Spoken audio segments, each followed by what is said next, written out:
Diálogo sobre el despertar. Capítulo 8. La experiencia física. Si tu estado mental permaneciera siempre libre de conflicto, no habría nada que pudiera mostrarse físicamente como malestar. Contémplate a ti mismo como si fueras un campo puro, transparente, de algo que llamaremos energía. Contempla las experiencias, los pensamientos, los aspectos creativos de las experiencias a medida que fluyen a través de este campo. Si no encontraran resistencia, cruzarían sin ser inhibidas. Cuando te resistes, cuando contribuyes una base de miedo alrededor de ellas, se detienen. Y según se detienen, concentras tu atención sobre ellas y a medida que lo haces, manifiestas la resistencia como una forma de malestar en tu cuerpo. Entonces, ¿cómo evitas que la resistencia se quede acumulada en el cuerpo? Lo haces estando abierto a todas y cada una de las experiencias con el puro conocimiento de que eres en Cristo y de que no hay fundamento para el miedo. Tu ego querrá discutirte esto basándose en la experiencia pasada, y podrías decir, mira lo que me pasó en el pasado. Y entonces solo te puedo decir, ¿acaso eras siempre consciente de ti mismo como siendo el Cristo? ¿Siempre has sentido que no había fundamento para el miedo? Como este aún no ha sido el caso, experimentas esas cosas que he descrito. El cuerpo que tienes es mecánico por naturaleza. El cuerpo natural se mantendrá a sí mismo sano y realizará la función que tú le diste al fabricarlo originalmente. ¿Ves? Hiciste un cuerpo con la idea o el pensamiento en la mente de que él expresaría quién tú eres en todo momento. Y esa perfección se representa de forma natural hasta que creas una percepción errónea de quién tú eres. Cuando introduces el pensamiento que crea la perturbación, el conflicto en tu pensamiento, esa distorsión se ve reflejada en tu cuerpo. No necesitas alterar el equipamiento original. Funciona muy bien. Solo necesitas eliminar los impedimentos que evitan que funcione así. Y estos son solo tus pensamientos. Cuando tu pensamiento ha sido alineado con el conocimiento de quién tú eres, esa perfección es expresada en todo lo que experimentas, y esto incluye obviamente a tu cuerpo. Cuando experimentamos una enfermedad de cualquier tipo, ¿cuál es la mejor manera de sanarnos a nosotros mismos? El cuerpo, siendo el espejo de la mente, siempre reflejará los síntomas de conflicto y de miedo que haya en tus creencias. Hablar de sanación de tu cuerpo es enfocar mal tu atención y fomenta la creencia de que tu cuerpo es presa del azar. El significado que te transmite el hecho de pensar así influye sobre ti. Influye sobre la percepción general de todos los eventos y circunstancias, y de una forma mucho más relevante que la que ahora admitirías. Implica, concreta y erróneamente, que debes protegerte de y reaccionar ante tus experiencias, y entonces no te permite reconocer que tú mismo eres su autor. Es imposible sanar la causa de la enfermedad de tu cuerpo si no has reconocido su fuente, que es tu mente. Y es igualmente posible que una mente sanada pueda experimentar malestar físico.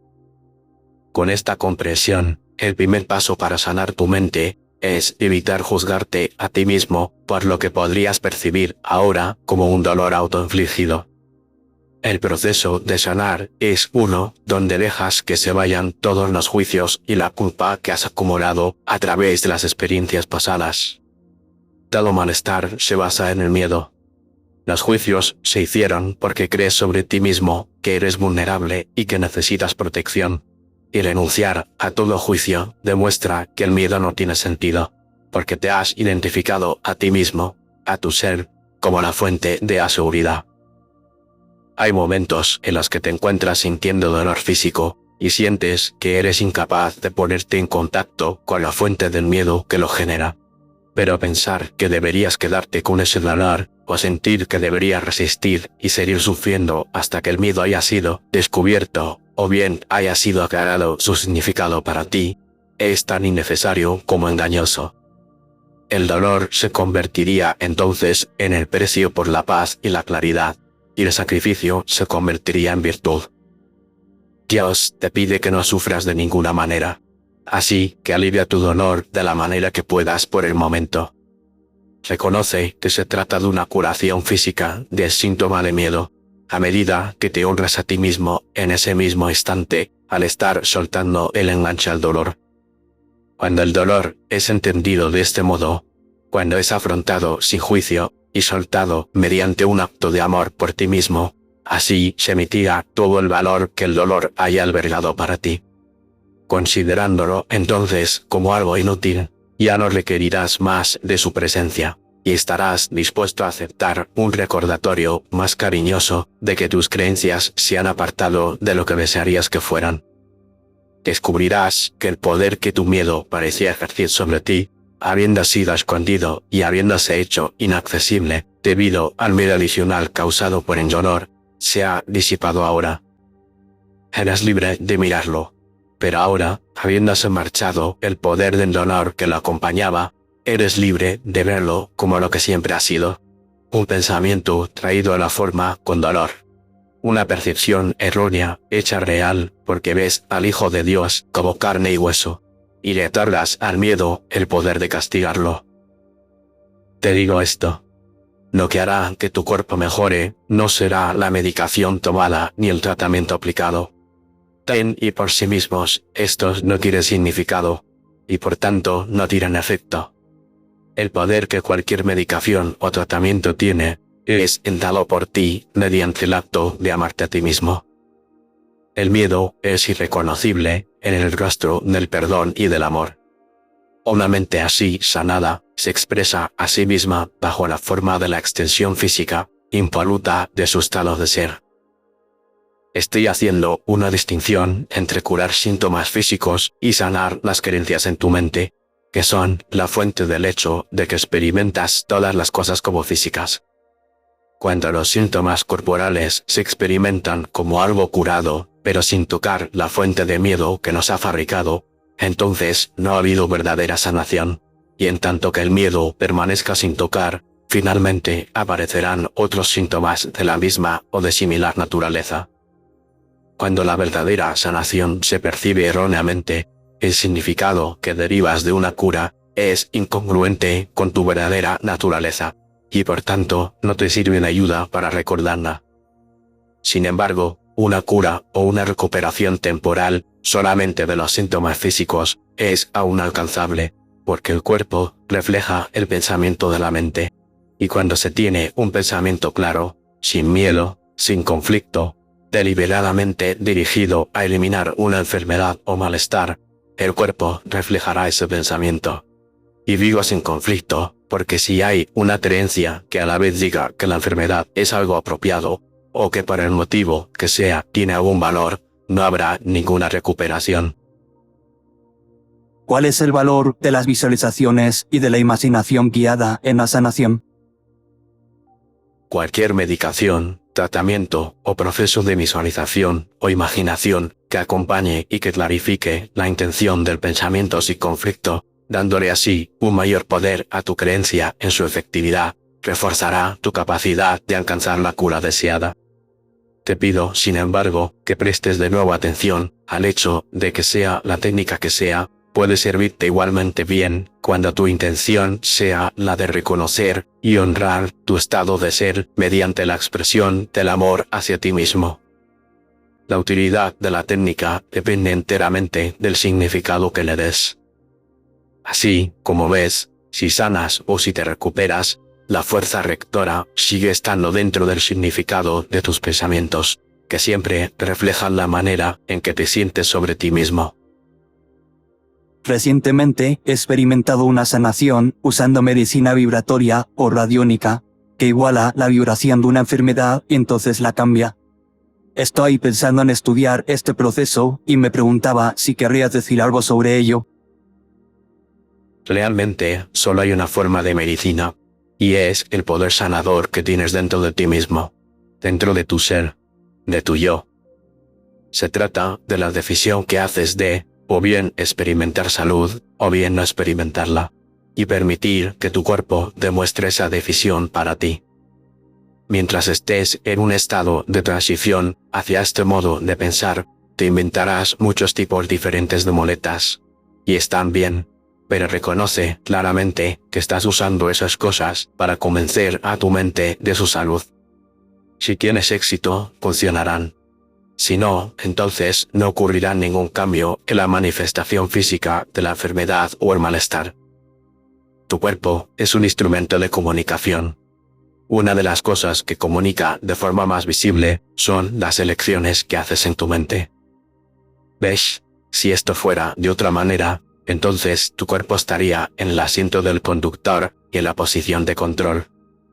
El cuerpo, al ser de la forma física, no posee las cualidades infinitas que estarían ahí si fuera una creación de Dios. Tu esencia es la creación de Dios, la completa y concentrada expresión de la mente de Dios. Y esto es absolutamente indestructible. Si esta es un sueño, lo entiendo porque la muerte es necesaria. En pocas palabras, no lo es. ¿Eso te sorprende? Solo el hecho de que la aceptes hace que se muestre aparentemente así. Si en este preciso instante descartas con firmeza esa creencia que tienes y que dice, nací y moriré, existe un comienzo y un final, hay ciertas transiciones, entonces ya no experimentarías más la muerte. El significado de lo que crees es transferido a esas cosas que experimentas en tu vida física. Si para ti ya no tuviera sentido comenzar y acabar, nacer y morir, ¿cómo ibas a poder experimentar eso? Consideras la vida infinita como el proceso de ir entre el estado físico y el desencarnado. Si vieras la vida infinita como un fluir continuo sin necesidad de interrupciones, entonces esa sería la manera en que la experimentarías. ¿Demasiado simple? Si realmente no tuvieras ningún problema con esto, nunca morirías. A pesar de toda la evidencia que apoya lo contrario, ¿Es este ahora el inconveniente que tienes? Ya no hay inconveniente si recurres al espejo de la ilusión para que te confirme la realidad. ¿Y cómo es así? bien, sería bueno tener algunos ejemplos de este proceso. Ha habido muchos que han pasado por este proceso justo de la manera que te estoy describiendo. No los ves porque está fuera del alcance de lo que estás dispuesto a aceptar y creer. Es lo mismo que mirar a cualquier otro hermano y creer de él lo mismo que él cree de sí mismo, que es un ser limitado y que tú debes iluminarlo de cierta manera. ¿Ves? Así no es como funciona esto. A medida que expandes el área de la limitación interior en la que actualmente operas, verás que todo el mundo se expande para ajustarse a esos nuevos parámetros. Verás que el resto de tus hermanos estará en un estado de creciente iluminación porque reflejará esa nueva creencia, la que ya tendrás entonces en tu posesión.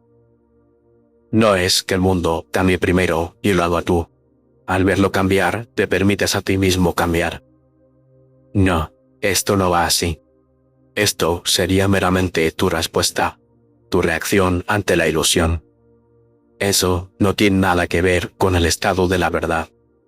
La verdad existe dentro de tu mente, y a medida que se convierte en algo que se ve más aparentemente reflejado a través de ti, entonces todo lo que veas a la luz de su reflejo se hará más verdadero. Se convierte en una percepción más cercana a la visión de Dios, hasta que al final hayas entregado todas las ilusiones y percepciones erróneas. Entonces, ciertamente, lo verás a través de los ojos de Dios, en su estado de perfección absoluta. La perfección existe en este mismo momento, porque la perfección es la voluntad de Dios. No puede cambiar. Nunca ha cambiado. Nunca cambiará. Solo tu percepción de ella parece fluctuar. A medida que tu percepción fluctúa, ves diferentes intensidades de esta verdad. Si estás buscando ser capaz de ver solo en blanco y tu percepción actual te permite ver solo en negro, y luego, gradualmente, permites que la percepción se expanda para poder ver varios tonos de gris, Entonces tu mundo aceptará el reto y será coloreado por tonos de negro y de gris que reflejen tu visión en ese momento. Si no hay muerte, ¿qué le sucede entonces al cuerpo físico cuando lo dejamos? Los restos del cuerpo serán tratados con un patrón que se ajuste al pensamiento que tengas en el momento en que decidas abandonarlo. Si en ese momento estuvieras en una etapa donde estás absolutamente convencido de que tu deseo es llevarte el cuerpo contigo, y donde sabes en lo más profundo de tu ser que esta es una elección que eres plenamente capaz de realizar, entonces puedes llevarlo contigo. ¿Qué le sucedería en un estado desencarnado? Se ajustaría a lo que fuera compatible con la experiencia que estuvieras teniendo en ese estado. Tu cuerpo está hecho de cosas que te parecen tan extremadamente sólidas porque la experiencia que ahora estás teniendo, un cuerpo sólido, es lo único que cumple con el propósito y la función que has elegido que tenga. Cuando estás en un estado desencarnado, el propósito que tienes para el cuerpo es completamente diferente, y por tanto, el cuerpo se ajustaría al propósito que hubieras elegido para él. Explicarte esto en términos de densidad sería engañoso, porque él es, en realidad, solo una imagen en tu mente. Te resultaría de más ayuda en este momento simplemente comprender que el cuerpo sirve a la función que se siga de las elecciones que hayas decidido llevar a tu experiencia. Mientras estás en ese estado al que nos referimos como desencarnado, tus experiencias son de una naturaleza completamente diferente. Si llevas el cuerpo contigo, serían reconocido como tu cuerpo, pero su naturaleza se ajustaría a la de las experiencias que estuvieras eligiendo tener en ese momento. ¿Se te ha escuchado decirle a alguien que esta iba a ser su última vez para ellos en el mundo físico? En caso de que ya no elijas usar el estado de ser físico como implementación de tu despertar, entonces ya no experimentarás más el estado físico. Esto no significa que por simplemente elegir no estar en el estado físico, vayas a despertar automáticamente. Tu sensación de limitación es la que existe dentro de tu estado mental limitado, en tanto que algo opuesto al reconocimiento de toda la mente por entero. El estado mental seguirá contigo hasta que hayas soltado las limitaciones que tenga. Esto no tiene nada que ver con estar dentro o fuera de la experiencia física. Si elijo despertar, lo que ahora entiendo es que el cuerpo es una limitación. ¿No podría entonces descartar el cuerpo? No te puedo decir cuáles son las elecciones que te van a importar, ya sea en el estado en el que existes ahora o en el marco mental que experimentarías como estar despierto. Te puedo decir que la mayoría sí que tiene el cuerpo como un obstáculo, una vez que están en el pleno reconocimiento de la limitación que ellos realmente poseen, y eligen tener experiencias que son, por naturaleza, más ilimitadas. La función y el propósito del cuerpo sirven primeramente para identificar los límites que el ego valora profundamente. Una vez que has ido más allá de los límites de tu ego, te diría que lo más probable es que no encuentres la necesidad de identificarte como ningún tipo de cuerpo. Sin embargo, me gustaría insistir en que esto no niega de ninguna manera la opción de tener un cuerpo en cualquier momento. Decirte que cuando estés plenamente despierto reconocerás que no tienes ningún límite, y luego decirte que no tendrías un cuerpo bajo ninguna circunstancia sería imponer un límite. Por tanto, siempre debe mantenerse como algo opcional. Una vez que uno descarta el cuerpo, por así decirlo, ¿puede recrearse un cuerpo para manifestar en el mundo físico durante un breve periodo de tiempo? Con total seguridad. Estar en un estado sin límites te permite ciertas libertades que ahora verías como hazañas muy extraordinarias. Pero por favor, recuerda que tú has fabricado tu cuerpo. La manera en que lo has fabricado no te permite entender claramente el hecho de que lo has fabricado de una forma que es muy indirecta, con muchos rodeos. Así es que solo te pediría que simplemente tuvieras presente que lo hiciste. Y una vez que te encuentres más allá de los límites en los que moras actualmente, reconocerás que tu capacidad de fabricar un cuerpo es algo extremadamente simple. Te pediría que prestaras atención a lo que tanto hemos comentado, y que es que las experiencias que eliges tener son aquellas que en primer lugar llevas hacia tu mente. Eso, ¿ves?, es el proceso creativo. Tú simplemente decides que así será. En el momento en que recuerdes lo despierto que realmente estás, este proceso se hace más vívido. Reconoces el proceso exactamente por lo que es, y entonces meramente lo utilizas. Y eso incluye tu deseo de fabricar un cuerpo con el propósito que sea y durante el tiempo que sea. Te sugiero que le prestemos atención a otra cosa más. A modo de ilustración sobre la simplicidad de lo que estoy diciendo acerca de este asunto de fabricar un cuerpo, ¿cómo te sentirías si te dijera que con la misma facilidad podrías fabricar una estrella? ¿Comenzamos a crear el cuerpo que habitaremos antes de la concepción o en el proceso de crecimiento fetal? Lo que determinas en cuanto a la naturaleza de tu cuerpo es algo que está gobernado por lo que determines sobre cuál es la naturaleza de las experiencias que eliges tener una vez que entras en el estado encarnado.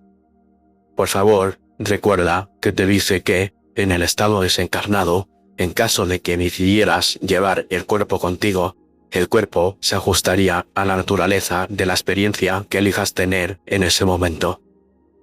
Así, estarás eligiendo la naturaleza del cuerpo según lo que elijas en cuanto a la naturaleza de las experiencias que deseas tener, en tanto que posteriores a la encarnación. Como crees en tu capacidad limitada de fabricar un cuerpo, quieres unos padres cuyos genes parezcan fabricar ese tipo particular de cuerpo que parece el más fácil de conseguir. Pero también eso es parte de tu sueño. Es simplemente la manera en la que ejercitas o enmascaras la verdadera fabricación del cuerpo que has deseado tener. La fabricación de ese cuerpo tiene lugar a la vez que estás fabricando las experiencias. Así es, pues se trata de un proceso que se da permanentemente durante toda la experiencia que llamamos vida física. A lo que me estoy refiriendo, más concretamente, es a la naturaleza general del cuerpo que has elegido fabricar, antes de la venida al estado encarnado. Es cierto que una vez que has entrado en este estado, el cuerpo está continuamente haciendo cambios, y esos cambios son completamente compatibles con las experiencias que estás teniendo en ese momento. La evidencia más dramática de esto es el cambio en el cuerpo debido a la edad. Como crees que a medida que pasa el tiempo en el estado encarnado te vas haciendo más viejo, y como ese es tu patrón de creencia, el cuerpo se ve forzado a ello y envejece. Y como crees en la muerte, el cuerpo aparentemente morirá y dejará de tener la función que le había dado originalmente. Desde luego que tendríamos otros ejemplos de esto en el caso de manifestar una enfermedad o un accidente. El cuerpo igualmente cambiaría para ajustarse a ese patrón. El cuerpo se acomoda a la experiencia y sirve para que puedas identificar las consecuencias que has asociado con la experiencia. A medida que alcanzas cierto punto de comprensión de tus experiencias, reconocerás cada vez más que en realidad no hay consecuencias. Y esa será una de las razones por las que comenzarás a preguntarte cuál es realmente el propósito del cuerpo. En una conversación como esta, sería fácil creer que estoy ninguneando al cuerpo, por así decirlo, y no me gustaría que te llevaras esa impresión. A lo que te animo es a que disfrutes del aspecto más grande que puedas tener de cada experiencia. Reconoce la plenitud de cada experiencia. Si esa experiencia conlleva a estar en un cuerpo, entonces, para reconocer su plenitud, se necesita que el cuerpo esté presente. Así que hónralo. Hónralo por el propósito al que sirve a la hora de proporcionarte un reconocimiento consciente sobre el aspecto más pleno posible de la experiencia que hayas elegido tener. Estar diciendo que este paso está sucediendo porque realmente nos estamos haciendo más conscientes de que somos más que un cuerpo. Llevas mucho tiempo tratando de aprender que fuera de Dios no hay fuerza creativa. ¿Acaso esta apariencia no parece que, como poco, pone dicha creencia en cuestión? En términos sencillos, el ego, insisto, está diciendo: ¿por qué necesitas a Dios cuando me tienes a mí? Y yo te invito a que no te preocupes, pues te puedo asegurar que este intento, así como todos los demás intentos de negar a Dios, pronto se marchará.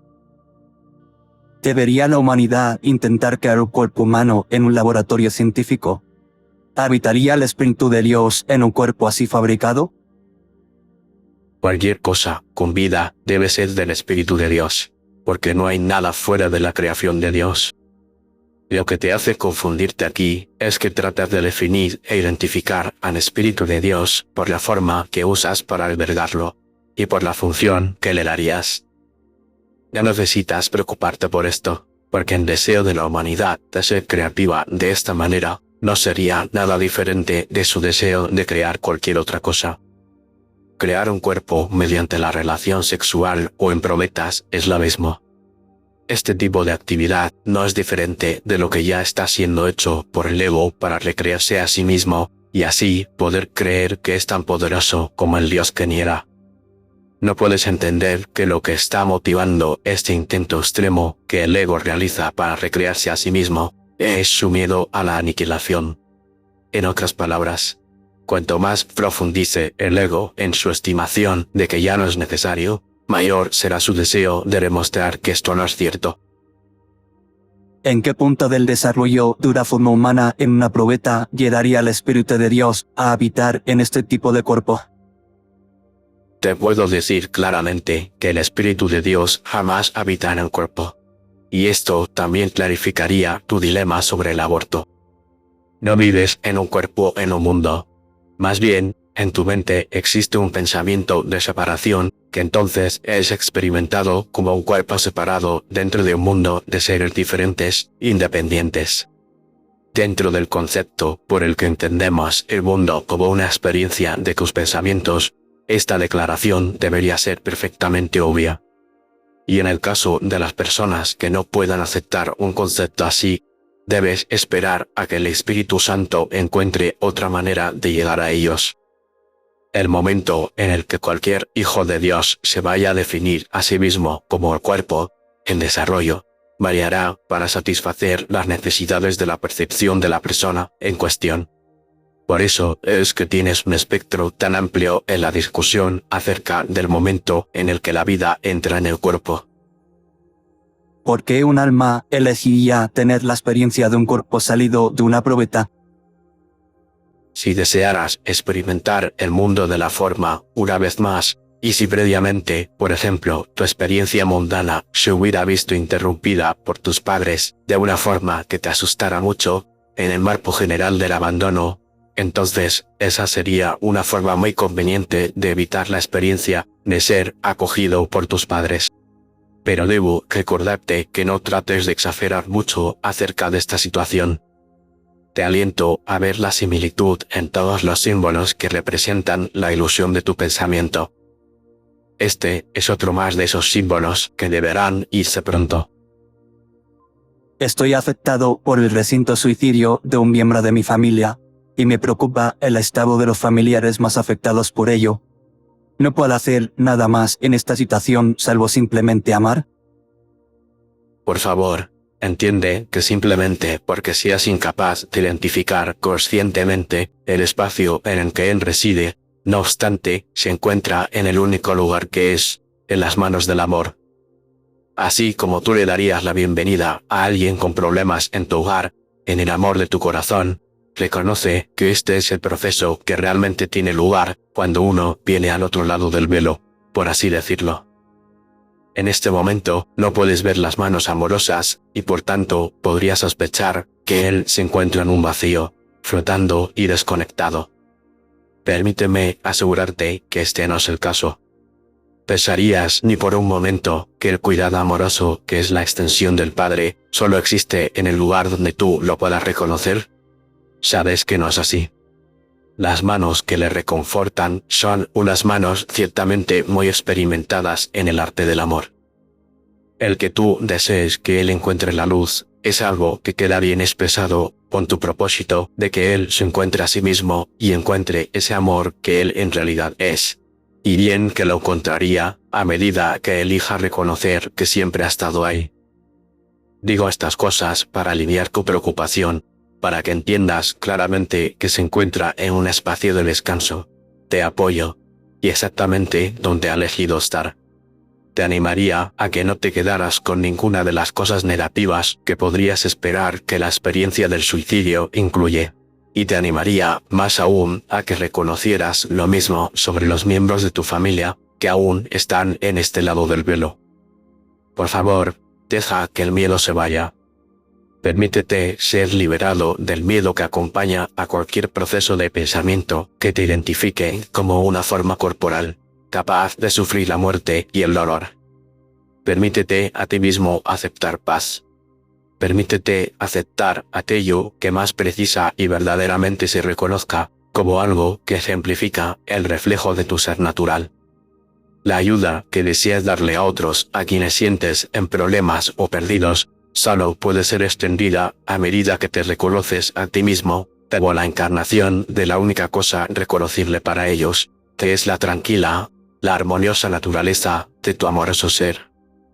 No habrá ninguna sensación de estar intentando extender este sentimiento, pues a medida que te alineas y te sintonizas de forma más precisa con él, ves que ya existe en todo y en todos a tu alrededor, y solo tu disposición a aceptar este sentimiento es lo que tiene algún sentido respecto al reconocimiento de quiénes son ellos. En caso de que yo te reflejara tus preocupaciones sobre tu bienestar, estaría reconociendo y reforzando esos sentimientos que albergas y que no son reales. Yo te leo como la encarnación del amor, de la creación armoniosa que tú eres, y te animo a ver a otros en la misma luz. Solo con tu práctica, haciendo esto, es como te permitirás a ti mismo ver tu ser. Creo que entiendo lo que estás diciendo sobre envejecer, la muerte y las elecciones. Y no obstante, no parezco ser capaz de detener el envejecimiento, llegados a este punto. ¿Tienes alguna sugerencia? ¿Cómo funciona esto? Todo el proceso que llamas despertar no es algo que ocurra haciendo elecciones selectivas conscientes para facilitar cosas específicas que sientes que son parte del proceso. En este caso en particular, esas cosas harían referencia al envejecimiento y finalmente a la muerte. En hecho de pensar que superar el envejecimiento o eliminar la necesidad de la muerte serían un signo de tu progreso en el camino a despertar, es una forma de pensamiento egoico. Te animaría a entender que esto no es así. Del mismo modo que no cura realmente una enfermedad del cuerpo al tratarlo a este, no facilitas el despertar curando cosas que te parecen estar sucediendo en el sueño, como el envejecimiento y la muerte.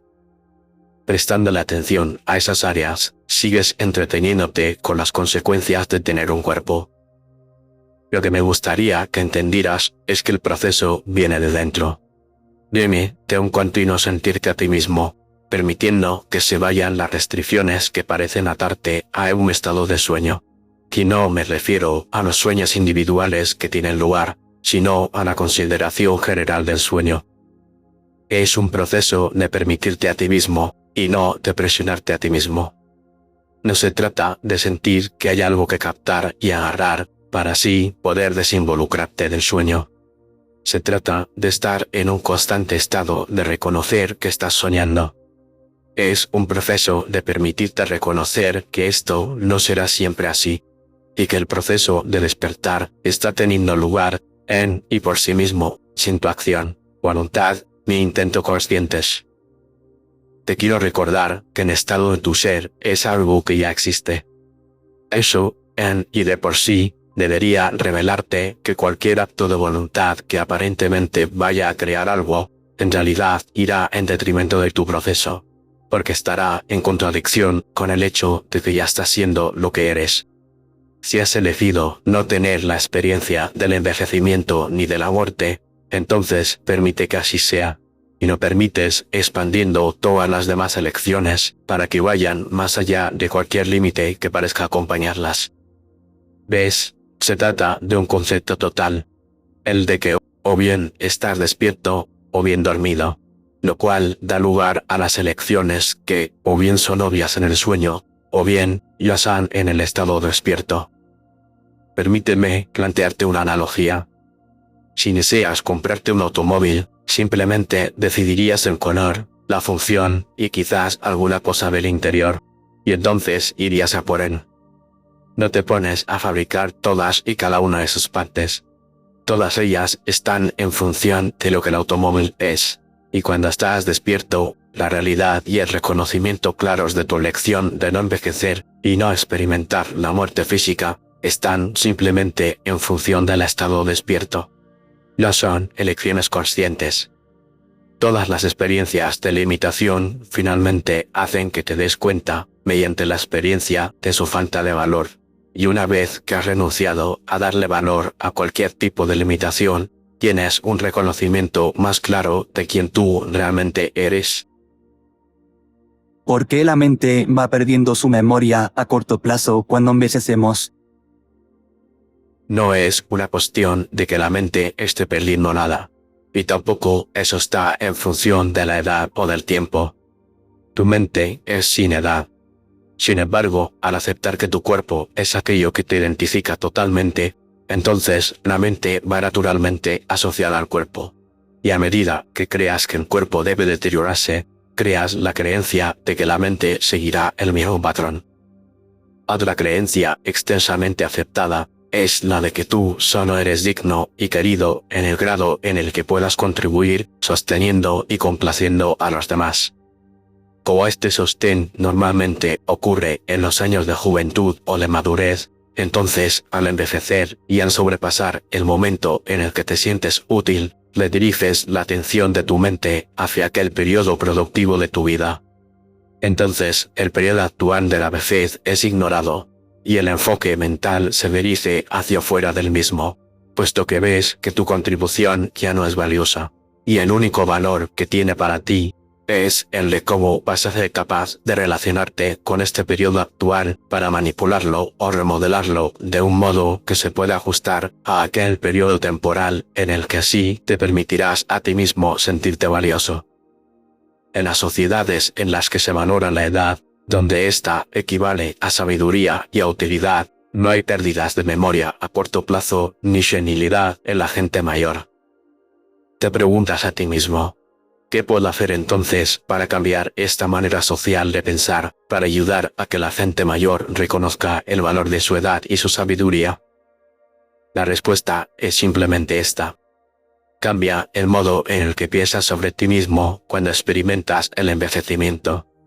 Si encuentras difícil aceptar que este proceso es innecesario, intenta al menos descartar la idea de que tu valor tiene algo que ver con tu capacidad o disposición a brindar soporte o placer a alguien más, bajo una forma que no sea la de amarlos de forma consistente e incondicional. Y solo al aceptar esta liberación para ti mismo, será como tú vas a poder reconocer su validez para cualquier otro. Cuando este reconocimiento haya sido plenamente realizado, descubrirás que siempre ha sido así, y no hay nada más que cambiar. ¿La enfermedad del Alzheimer tiene una causa parecida? Es una forma de retirada del trato con el dolor, cuando la gente alcanza un punto en su vida donde una acumulación de miedo les deja sin ganas de sobrellevar la vida, tal y como la están experimentando. La más corriente es que el dolor haya sido acumulado a partir de un sentimiento central de rechazo, de repudio, y ese sentimiento impregna todo el resto de experiencias. En otras palabras, cualesquiera que sean las experiencias que estén teniendo, como su percepción se ha visto abrumada por el sentimiento de pérdida de valor debido al rechazo, ven todas sus experiencias como confirmación de este rechazo. Se desarrolla el sentimiento generalizado de que cualquier experiencia que esté teniendo lugar se daría mejor sin ellos ahí, y por tanto se retiran de ella. En las fases iniciales hay tendencia a proyectar su falta de autoestima sobre aquellos por quienes se sienten rechazados, y eso crea ira. La manera en la que tratan con su ira a medida que ésta es experimentada a través de la percepción de una menguante autoestima es abandonar esa experiencia, retirarse de ella. Y cuantas más experiencias así se incluyan en su experiencia total de vida, más dejarán de participar. Lo que hace paralelamente el cuerpo, al ser quien refleja el proceso del pensamiento, es apagar las funciones neurológicas que caracterizan físicamente aquellas actividades de las que se están retirando. Normalmente, estas me incluyen todas aquellas cosas que funcionan a partir del sistema de reacciones autonómicas, como puede ser la respiración, el proceso digestivo, o ser capaz de identificar espacialmente las cosas con la visión. Pero sí que en la mayoría de casos se apaga la respuesta al dolor, ya que este es el reflejo primario que están intentando evitar. Podrías entonces pensar sobre todo esto como si fuera un caso de amnesia generalizada. ¿Podrías tratar el tema del SIDA? Lo primero sería dirigir tu atención al resto de epidemias que han aparecido en este planeta de tiempo en tiempo. La gran peste, por ejemplo. En cada caso, siempre estaban asociadas a un gran miedo. El miedo que se incluye en el problema con el virus del SIDA parece ser diferente solo por las implicaciones sociales y porque te ves de forma diferente en medio de todo esto. También hay una sensación de que esta manifestación en particular podría, de cierto modo, haber sido el resultado de un cierto tipo de castigo social. Sois capaces de inventar todo tipo de castigos y lo continuaréis haciendo en tanto que os abonéis al concepto de pecado, al concepto de un padre que os vería como niños negligentes y que os castigaría por portaros mal. No es el caso. El virus del SIDA no recibe reconocimiento en la mente de Dios, tal y como lo retuvo el virus de la peste. Por favor, no permitas que lo que socialmente implica, o que cualquier otro significado que parezca surgir alrededor de esta forma de peste, consiga hacer que definas todo de forma diferente, o que distorsiones tu pensamiento diciéndote que esta forma de enfermedad sería diferente del resto. En SIDA, como el resto de manifestaciones de deficiencia física o de enfermedad, es reflejo de un conflicto interior, lo cual en sí mismo es solamente otra definición del miedo. La razón de que sea tan difícil de aceptar que una enfermedad como el SIDA es algo manifestado por tus pensamientos es porque traduces eso en que se trata de algo autoinfligido a propósito. En la medida en que este pensamiento se considera inaceptable, te quedas con la conclusión de que eres una víctima de cualquier enfermedad, pero de lo que te conviertes en víctima es de tu creencia en que es posible ser víctima. Te diría que cualquier manifestación de enfermedad se trata de la aceptación por tu parte, dentro de tu barco de pensamiento, de un espacio para lo que no es perfecto. Sobre esto que te digo, hay tendencia a decir, es correcto, lo veo bien, y teóricamente lo puedo asumir. Pero, ¿qué pasa con la amenaza que sufren nuestras vidas cotidianamente, aquí y ahora? Así es que debo decir de nuevo que nada cambiará jamás en tu experiencia a menos que cambies la manera en que la piensas sobre ello. Lo que podrías considerar como algo teóricamente muy bonito es lo que te ofrezco en realidad como solución muy práctica. Muy los pies en la tierra, por así decirlo, para eliminar el problema. ¿Haría esto que desapareciera el SIDA? A medida que reemplazas tus pensamientos de miedo por los que te identifican como una extensión del amor de Dios, no solo te experimentarás personalmente a salvo, sino que igualmente no encontrarás amenazadoras las elecciones que tus hermanos realizan en sus respectivos sueños. Hay una tendencia a distorsionar o a cambiar tus conclusiones acerca de lo que ves que está sucediendo, basándote en juicios del pasado sobre su relevancia. Te animaría a que entiendas que el problema que tu atención afronta con respecto a cualquier forma de enfermedad debería llevarte a hacerte esta pregunta. ¿Soy una víctima? ¿Existe una fuerza en mi exterior que me puede hacer feliz o poner triste o que pueda destruir mi vida física? ¿Realmente crees que hay diferencias entre creer que existe una fuerza que te puede entristecer o hacerte feliz y otra que puede destruir tu vida física? Debido a los valores de tus juicios del pasado, querrías ver lo primero como una infracción muy menor, como algo que podrías superar simplemente cambiando de mentalidad y estando decidido a sentirte bien. Pero de la segunda extraerías unas mayores implicaciones que estarían fuera de tu control. Pero simplemente te estoy diciendo que esto no es así. Cualquier cosa que albergues en tu mente y que implique que hay una fuerza exterior a ti, te llevará al final a concluir que hay un Dios operativo. Así que quizá este sea un buen sitio para comenzar. En vez de pensar sobre la enormidad del problema del SIDA, pregúntate a ti mismo lo siguiente, para poder realmente arreglártelas en tu mente con esta cuestión. ¿Hay un Dios vengativo? ¿Hay un Dios que sería capaz de darte cualquier cosa que no fuera amor y la libertad de poder elegir experimentar lo que sea que desees llevar a tu experiencia física? Te estoy dando una respuesta que te resulta muy difícil de aceptar en este momento. En realidad, te estoy dando la única respuesta que al final te va a permitir llegar a identificar el problema que has planteado. ¿Por qué se ha extendido tanto el cáncer y no se le ha encontrado cura?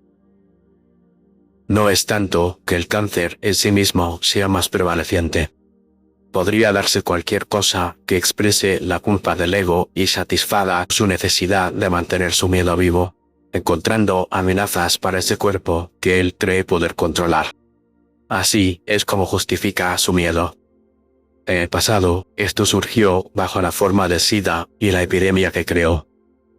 Cuando has experimentado miedo durante mucho tiempo, la familiaridad de las emociones de desamparo sirve al propósito de la culpa o una dolorosa expiación por tus pecados. A medida que el pensamiento del cáncer se haga menos temible, será encontrada una cura y surgirá alguna otra cosa en su lugar. Para controlarte más eficazmente, el miedo debe parecer que te impone una amenaza ante la cual no hay defensa posible. La causa de toda enfermedad es siempre la misma, y así todas tienen la misma curación. Cuando haces distinciones y a una le otorgas un mayor impacto que a otra, o dices que requiere de una curación especial, se trata de una percepción errónea. Cuando te digo que aprender a amar es lo que sana todas tus percepciones erróneas, incluyendo las de la enfermedad, ¿crees que la persona que tiene lo que llamarías un tipo muy destructivo de cáncer está menos dispuesta a ser amada que alguien que parece tener otro achaque menor u otro problema cualquiera? Responderías de manera diferente dependiendo de la cantidad de amor que percibes que necesitan quienes están ante ti. ¿Es posible amar por grados? Todo esto confunde el limitado poder de la capacidad del ego para el amor con el poder del Espíritu Santo dentro de ti. Tu papel en el proceso de sanación es mantener la consciencia de la presencia sanadora que ahora está presente en cada mente, esperando tan solo a ser reconocida. Solo así puede verse justificada tu fe en el poder del amor. ¿Podrías aclararnos algo acerca de la experiencia de la homosexualidad? Te sugeriría que no te entretuvieras mucho con las implicaciones sociales de lo que describes como homosexualidad. El propio concepto del sexo ha sido algo muy encubierto, malentendido, mal concebido y usado de muy diferentes maneras dentro de tu intento de establecer para él unos límites socialmente aceptables. Y como en cualquier otro intento de establecer límites sociales o de cualquier otro tipo, algunos tendrán la sensación de necesitar expandir esos límites, de ir más allá de las restricciones, de tener unas experiencias que no sean las aceptadas dentro de un marco dado. Este es el caso de la homosexualidad. ¿Ves? Siempre existe la tendencia a establecer grandes distinciones entre las formas de las ilusiones. Siempre está ese maravilloso intento de apaciguar al ego, construyendo carreteras secundarias que parezcan ser más excitantes que otras, que parezcan tener mayor o menor significancia o impacto en tu intento de despertar. Te he dicho muchas veces antes cómo esto es una muy tortuosa forma que el ego toma para alejar tu atención del único asunto que está realmente en cuestión, y que es el de reconocer quién tú eres. Podría ir, caso por caso, dándote las razones técnicas por las que cierta persona elige la homosexualidad, así como las razones de que otra no lo haga. Pero esto, de nuevo, es, como ves, simplemente un entretenimiento. Continuarás validando el sueño si sigues distinguiendo entre las cosas que están sucediendo en él y consideras que tienen diferentes implicaciones a la hora de salir del sueño. Te estoy alentando a que entiendas que a lo que te estás comprometiendo es a la práctica de un proceso que cambiará un patrón mental, lo cual, en definitiva, va a deshacer una forma egoica de pensar. Si insistes en interesarte en otras materias que no sean tu propio despertar, el juego del ego se reforzará, y el juicio será el elemento clave que se hará omnipresente. Cuando hablo del juicio, me refiero tanto a los aspectos del juicio que consideraríamos útiles como a los improductivos, tanto a los buenos como a los malos. No puede darse, no realmente, un estado de permiso y de aceptación incondicionales si estás en un marco mental que te aliente a hacer juicios de ninguna naturaleza o forma. Cuando hablo de permitir incondicionalmente, me refiero a una actitud que te posiciona solo en ese punto en el cual puedes considerar solo las cosas que conciernen a tu propio despertar.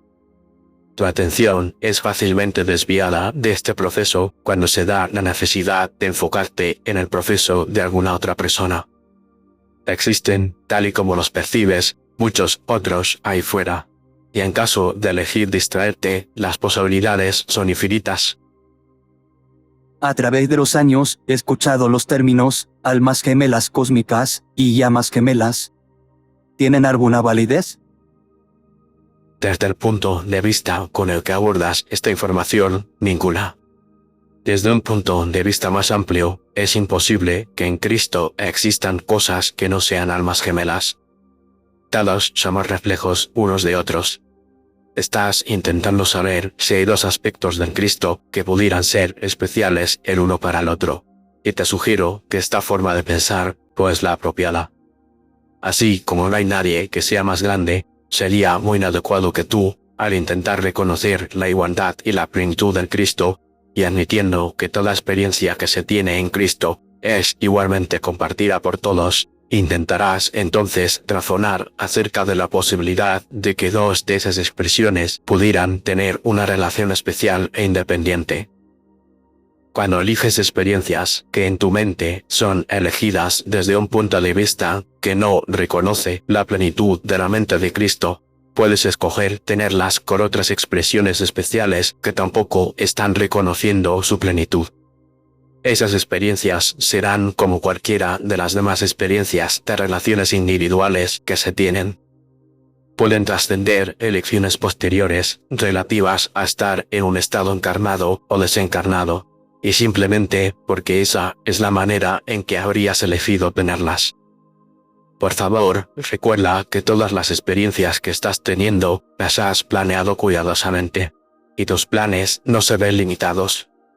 En caso de elegir tener un compañero cósmico, y uno de vosotros dijera, bien, creo que ahora me iré un rato hasta ese borde del cosmos. ¿Y por qué no te vas tú a la otra punta y nos encontramos de vuelta aquí para comparar nuestras notas? Así se haría. Y eso no sería muy distinto de si le dices ahora a alguien, creo que me iré a la ciudad. ¿Por qué no te vas a algún otro sitio? Nos encontraremos en casa esta noche y hablaremos de ello. No estás limitado a la hora de elegir tus experiencias, pues cada una tiene su origen en tu mente. Mi única sugerencia es que a esas relaciones cósmicas no les asocies una mayor relevancia espiritual. Tu relación se fundamenta en tu elección de conocerte a ti mismo. Venimos a veces a la forma humana con un grupo de amigos, por así decirlo, y tocamos las vidas de los demás en diferentes momentos. La respuesta es la misma. Puedes tener eso que dices de la manera en que quieras. Te comunicas y haces planes con quienes están en este estado carnal. ¿Crees que habría alguna manera especial de no ser capaz de comunicarte cuando estuvieras en un estado desencarnado? Hemos hablado a menudo de que lo único que cambia es tu mentalidad. Estar con un cuerpo o estar sin él es solo otra elección que haces. Solo es que el rango de posibilidades es diferente dependiendo de si elegiste experimentar algo con un cuerpo o no. Tu mente no está en el cuerpo. Cuando has elegido tener un cuerpo, has limitado erróneamente tu marco de referencia al decir que tu mente es ese cuerpo. Al elegir venir a una experiencia física, siempre nos quedamos bajo la forma de un cuerpo humano, o bien experimentamos una variedad de formas físicas, aquí o en algún otro lugar. De nuevo, esto es algo de tu elección, pero te diría que en la mayor parte de los casos se elige experimentar la plenitud, la máxima extensión de cada plano físico, como tú lo podrías llamar, o de cada dimensión, antes de elegir experimentar otra. Esto no es necesario que sea así, pero es lo más corriente.